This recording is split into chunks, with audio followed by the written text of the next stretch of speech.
ഭക്ഷ്യവിഷബാധയെ തുടർന്ന് ജീവൻ നഷ്ടപ്പെടുന്നവരുടെ എണ്ണം വർദ്ധിക്കുമ്പോഴും കൃത്യമായ പരിശോധനകളും തുടർ പരിശോധനകളും നടക്കുന്നില്ലെന്ന ആക്ഷേപം ശക്തമാകുന്നു. ഭക്ഷണശാലകളിൽ 3 വകുപ്പുകൾക്കാണ് പരിശോധന നടത്താവുന്നത്. ഭക്ഷ്യസുരക്ഷാ വകുപ്പ്, തദ്ദേശ സ്ഥാപനങ്ങളിലെ ആരോഗ്യ വിഭാഗം, ആരോഗ്യ വകുപ്പ് എന്നിവയ്ക്കാണ് പരിശോധന നടത്താൻ അധികാരമുള്ളത്. നിലവിൽ ഭക്ഷ്യവിഷബാധയേറ്റ ആൾക്ക് നിയമപരമായി ലഭിക്കേണ്ട ഒരു പരിരക്ഷയും ലഭിക്കാത്ത സാഹചര്യമാണ് ഇന്നുള്ളത്. ഭക്ഷ്യവിഷബാധയുണ്ടാകുന്ന സാഹചര്യങ്ങളിൽ മാത്രം ഭക്ഷണശാലകളിൽ നടത്തുന്ന പരിശോധനകൾ അത്യാഹിതമുണ്ടാകുമ്പോൾ മാത്രമായി ചുരുങ്ങുകയാണ്. തുടർ പരിശോധനകളോ നടപടികളോ ഉണ്ടാകാറുമില്ല. വൃത്തിഹീനമായ സാഹചര്യം കണ്ടെത്തിയാൽ നിശ്ചിത ദിവസങ്ങൾക്കകം പ്രശ്നങ്ങൾ പരിഹരിക്കണമെന്നാവശ്യപ്പെട്ട് നോട്ടീസ് നൽകാൻ മാത്രമേ ആരോഗ്യവകുപ്പിന് കീഴിലുള്ള ഹെൽത്ത് ഇൻസ്പെക്ടർമാർക്ക് സാധിക്കുകയുള്ളൂ. ഭക്ഷ്യസുരക്ഷാ വകുപ്പിന് പരിശോധന നടത്താൻ സാധിക്കുമെങ്കിലും കൂടുതൽ ജീവനക്കാരെ നിയമിക്കാൻ ആരോഗ്യവകുപ്പ് തയ്യാറാകുന്നുമില്ല. ഭക്ഷ്യസുരക്ഷാ വകുപ്പിനെ ശക്തിപ്പെടുത്താനുള്ള നടപടിയാണ് സർക്കാർ സ്വീകരിക്കേണ്ടതെന്ന് പൊതുപ്രവർത്തകൻ എബി ഐപ്പ് പറയുന്നു. സംസ്ഥാനത്ത്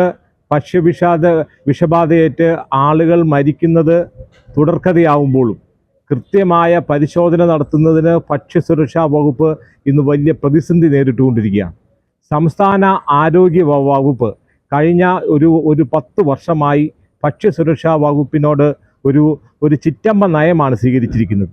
ഇന്ന് ഈ പറയുന്ന FSSAIയുടെ മാനദണ്ഡം അനുസരിച്ച് 1000 ഭക്ഷ്യ സംരംഭകർക്ക് ഒരു ഉദ്യോഗസ്ഥൻ എന്നുള്ള നിലയിൽ ഭക്ഷ്യസുരക്ഷാ വകുപ്പിൽ ജീവനക്കാരെ നിയമിക്കേണ്ടതാണ്.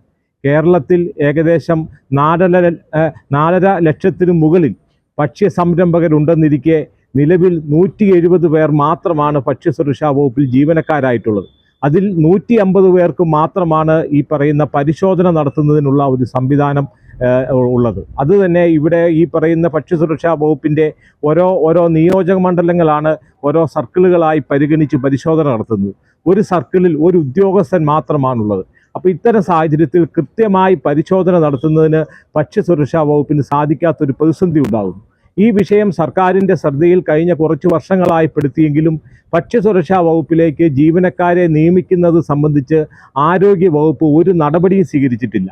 എന്നാൽ ആരോഗ്യ വകുപ്പിൻ്റെ കീഴിലുള്ള ഹെൽത്ത് ഇൻസ്പെക്ടർമാരുടെ ഉൾപ്പെടെയുള്ള നിയമനങ്ങൾ സർക്കാർ കൃത്യമായി നടത്തുകയും ചെയ്യുന്നു. ഭക്ഷ്യസുരക്ഷാ നിയമം വന്നതിന് ശേഷം ഭക്ഷണത്തിൻ്റെ സാമ്പിൾ ഉൾപ്പെടെ ശേഖരിച്ച് നടപടികൾ എടുക്കാനുള്ള അധികാരം ഈ പറയുന്ന ഭക്ഷ്യസുരക്ഷാ വകുപ്പിന് മാത്രമാണ്. എന്നാൽ ഇന്ന് ഈ പറയുന്ന ഹെൽത്ത് ഇൻസ്പെക്ടർമാർ ഉൾപ്പെടെ നടത്തുന്ന പരിശോധനയിൽ ഹോട്ടലിൻ്റെ വൃത്തിയും ഉൾപ്പെടെയുള്ള ഈ പറയുന്ന മാലിന്യ സംസ്കരണം ഉൾപ്പെടെയുള്ള കാര്യങ്ങളിൽ മാത്രമേ അവർക്ക് നടപടിയെടുക്കാൻ സാധിക്കൂ. അത്തരം സാഹചര്യങ്ങൾ ഉള്ളതുകൊണ്ടാണ് നമ്മുടെ നാട്ടിൽ ഈ പറയുന്ന ഭക്ഷ്യവിഷബാധയേറ്റ ആളുകൾ മരിക്കുന്നത് തുടർക്കഥയാകുമ്പോഴും ഒരാളെ പോലും നിയമപരമായി ശിക്ഷിക്കുവാൻ നമുക്ക് സാധിക്കാത്ത ഭക്ഷ്യസുരക്ഷാ വകുപ്പിനെ നോക്കുകുത്തിയാക്കിക്കൊണ്ട് ആരോഗ്യവകുപ്പ് നടത്തുന്ന പരിശോധനകൾ കൊണ്ട് മാത്രം പ്രയോജനമില്ലെന്നും ഭക്ഷ്യസുരക്ഷാ വകുപ്പിലെ ജീവനക്കാരുടെ എണ്ണം വർദ്ധിപ്പിക്കുന്നതിനൊപ്പം കർശനമായ പരിശോധനകളും കൃത്യമായി നടത്തണമെന്നും ആവശ്യം ഉയരുന്നുണ്ട്. News bureau, Kottayam.